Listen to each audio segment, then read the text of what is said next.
ಮಂಗಳೂರಿನ ಜೆಪ್ಪುವಿನಲ್ಲಿರುವ ಸಂತ ಆಂಥೋನಿ ಆಶ್ರಮದ ಶತಮಾನೋತ್ತರ ಬೆಳ್ಳಿ ಹಬ್ಬದ ಸ್ಮರಣಾರ್ಥ ಇಂದು 20 ಜೋಡಿಗಳಿಗೆ ಸಾಮೂಹಿಕ ವಿವಾಹ ನಡೆಸಲಾಯಿತು. ಶಿವಮೊಗ್ಗ ಧರ್ಮ ಪ್ರಾಂತ್ಯದ ಧರ್ಮಾಧ್ಯಕ್ಷ ಡಾಕ್ಟರ್ ಫ್ರಾನ್ಸಿಸ್ ರಾವೋ ಮದುವೆಯ ಬಲಿಪೂಜೆಯ ನೇತೃತ್ವ ವಹಿಸಿದ್ರು. ಸಾಲ ತೆಗೆದು ಮದುವೆಯಾಗೋದ್ರಿಂದ ದಾಂಪತ್ಯ ಜೀವನ ಸಾಲದಲ್ಲೇ ಆರಂಭವಾಗುತ್ತೆ. ಆದ್ರಿಂದ ಈ ಸಾಮೂಹಿಕ ವಿವಾಹದಲ್ಲಿ ಪಾಲ್ಗೊಂಡು ಸಾಲದ ಹೊರೆ ಇಲ್ಲದೆ ದಾಂಪತ್ಯ ಜೀವನ ನಡೆಸಬೇಕು ಅನ್ನೋದು ನಮ್ಮ ಆಶಯ ಅಂತ ಸಂತ ಆಂಥೋನಿ ಆಶ್ರಮದ ನಿರ್ದೇಶಕ ಫಾದರ್ ಓನಿಯಲ್ ಡಿಸೋಜಾ ಹೇಳಿದ್ದಾರೆ.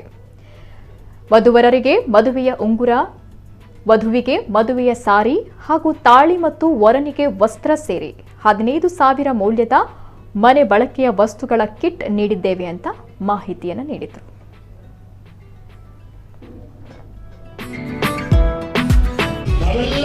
ಸಾಕ್ಷಿಗಳಾಗ್ತಾ ಇದ್ದೇವೆ. ದಾಂಪತ್ಯ ಜೀವನಕ್ಕೆ ಕಾಲಿಟ್ಟಂತ ಹೊರಗುರುವೇ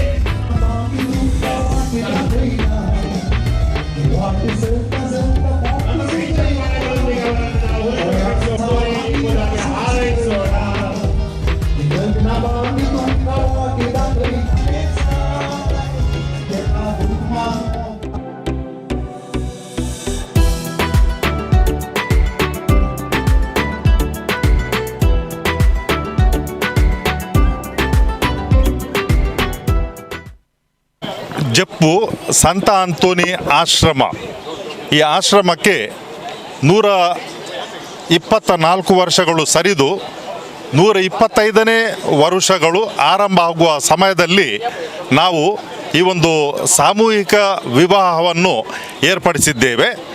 ಈ ವಿವಾಹದಲ್ಲಿ 20 ಜೋಡಿಗಳು ಇದರಲ್ಲಿ ಪಾಲ್ಗೊಂಡಿವೆ ಅಂತ ಹೇಳಲಿಕ್ಕೆ ನಾನು ಸಂತೋಷ ಪಡ್ತೇನೆ. ಈ ವಿವಾಹದಲ್ಲಿ ಈ ಜೋಡಿಗಳ ಸಂತೋಷದಲ್ಲಿ ಪಾಲ್ಗೊಳ್ಳಲು ಅವರ ಬಂಧು ಮಿತ್ರರು ಹಾಗೂ ಆಶ್ರಮದ ಅಭಿಮಾನಿಗಳು ಕೂಡ ಇಲ್ಲಿಗೆ ಬಂದಿದ್ದರು.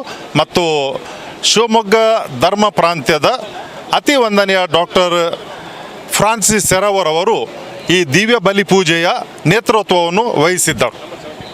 ನಾವು ವಧುವರರಿಗೆ ಮದುವೆಯ ಉಂಗುರ ಹಾಗೂ ವಧು ಇವರಿಗೆ ಮದುವೆಯ ಸಾರಿ ಹಾಗೂ ತಾಳಿ, ವರನಿಗೆ ಪ್ಯಾಂಟ್ ಶರ್ಟ್ ಮತ್ತು ಅವರ ಮನೆ ಬಳಕೆಗೆ ಬೇಕಾದಂಥ ವಸ್ತುಗಳನ್ನು ನೀಡಿದ್ದೇವೆ. ಈ ಸಾಮೂಹಿಕ ವಿವಾಹದ ಉದ್ದೇಶ ಇಷ್ಟೇ ಇತ್ತು. ಏನಂತ ಹೇಳಿದರೆ, ಕೆಲವು ಸಾರಿ ಬಡವರು ಸಾಲ ತೆಗೆದು ಅವರು ಮದುವೆ ಆಗ್ತಾರೆ ಮತ್ತು ಅವರ ದಾಂಪತ್ಯ ಜೀವನ ಸಾಲದಲ್ಲೇ ಆರಂಭ ಆಗ್ತದೆ. ಆದ್ದರಿಂದ ಈ ಸಾಮೂಹಿಕ ವಿವಾಹದಲ್ಲಿ ಪಾಲ್ಗೊಂಡು ಅವರು ಈ ಸಾಲದ ಹೊರೆಯ ಯೋಚನೆ ಇಲ್ಲದೆ ಸಂತೋಷದಿಂದ ನೆಮ್ಮದಿಯಿಂದ ಈ ಒಂದು ವಿವಾಹದಲ್ಲಿ ಪಾಲ್ಗೊಳ್ಳಬೇಕೆಂಬುದು ನಮ್ಮ ಉದ್ದೇಶ ಮತ್ತು ಅವರು ಸಮಾಧಾನದಿಂದ ಅವರ ಕುಟುಂಬ ಜೀವನವನ್ನು ಆರಂಭಿಸಬೇಕು.